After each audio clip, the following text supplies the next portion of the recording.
We'll begin this hour in Jigawa, the northwestern part of the country, where residents of Adijia and Oyo are not particularly happy at the moment. Well, this is because the rain some communities enjoy as a blessing has caused them lots of pains.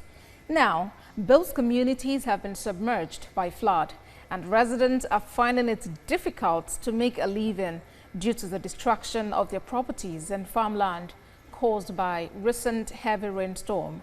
Ibrahim Isa visited some of these communities to assess the damage and now reports. Jigawa is one of the states in northwestern part of Nigeria identified by meteorological experts as a flood-prone location.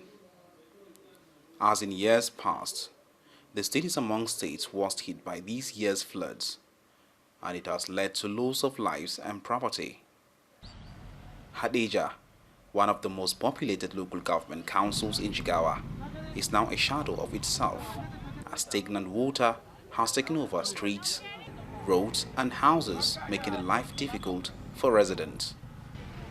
Businesses here have been hard hit as shops, vehicles and fueling stations have been swept away by the floods. The residents are left with no option but to build up fences with sandbags to push the water away to prevent further harm to the communities.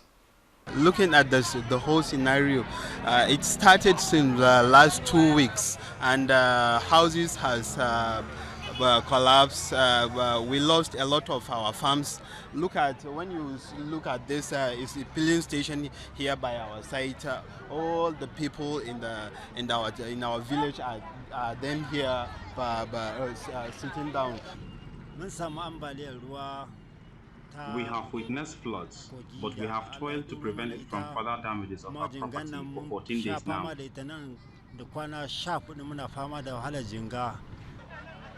Some fueling stations now serve as homes for residents chased out of their houses by the disaster, while others seek refuge on roads and streets. In Auyo, the situation is the same, as both hospitals, schools and houses were abandoned by residents in the wake of the uncontrolled floods. Worried by the level of damage, residents are appealing to the government to provide succor for them.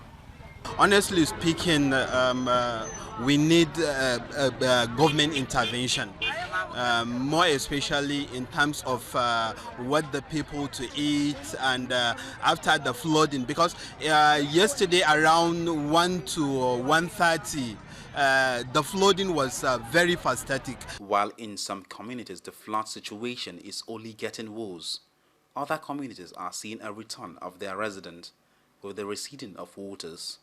The flood situation in Jigawa State deteriorates and the number of homeless people is increasing by the day. As you can see behind me, the situation is becoming grim. They are hopeful that the government would come to their rescue soon. Ibrahim Isa, TVC News, Jigawa.